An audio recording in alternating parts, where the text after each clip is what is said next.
തപ്പയോ കരിമീനോ കൊഞ്ചോ എല്ലാം പോരട്ടെ. നമ്മളിന്ന് മീനോളജിയിലാണ്.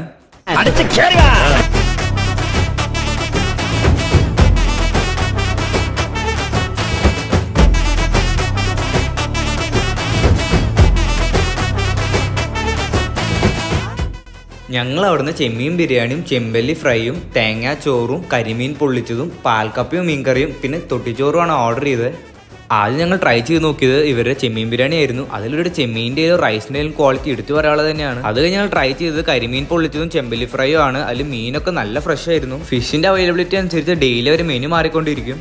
പിന്നെ ഞങ്ങളുടെ മെയിൻ ഐറ്റമായ തൊട്ടിച്ചോറൊന്ന് ട്രൈ ചെയ്ത് നോക്കി. ഈ റൈസിൽ ക്രാബിനും സ്ക്വിഡിനും പ്രോൺസിനും മീറ്റാണ് ഉള്ളത്. പിന്നെ സൈഡായിട്ട് അവർ പൊടിമീനും നമുക്ക് സെർവ് ചെയ്യുന്നുണ്ട്. ഈ കാണുന്നതാണ് ഇവിടുത്തെ പാൽക്കപ്പയും മീൻകറിയും. ഇത് രണ്ടും ഒരു അടിപൊളി കോംബോ ആണ്. നിങ്ങൾ എന്തായാലും ട്രൈ ചെയ്ത് നോക്കണം.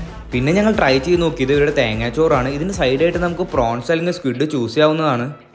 ഈ കാണുന്ന കൂന്തലടിച്ചുലർത്തും പിന്നെ ബ്രാൽ പൊളിച്ചതാണ് ഇവിടുത്തെ രണ്ട് സ്പെഷ്യൽ ഐറ്റംസ്. അതിലിവരുടെ കൂന്തലടിച്ചുലർത്തും ഒരു മസ്റ്റർ ഐറ്റം ആണ്. അന്നത്തെ അവിടുത്തെ സ്പെഷ്യൽ ഡെസേർട്ടായ അവരുടെ പാലട പായസം ഒന്ന് ട്രൈ ചെയ്ത് നോക്കി. നല്ല അടിപൊളി ടേസ്റ്റ് തന്നെയാണ്. ഈ സ്പോട്ട് 11:30 to 4 ആണ് ഓപ്പൺ ആയിട്ടുള്ളത്. ഇതിന്റെ ലൊക്കേഷൻ വരുന്നത് പുഴയ്ക്കുള്ള ഹയാത്ത് റീജൻസിയുടെ അടുത്തായിട്ടാണ്. അപ്പോൾ തൃശ്ശൂർ നല്ല സീ ഫുഡ് റെസ്റ്റോറൻ്റ് ഒക്കെ തപ്പി നടക്കുന്നവരാണെങ്കിൽ നേരെ നമ്മുടെ മീനോളജിയിലേക്ക് വിട്ടോ.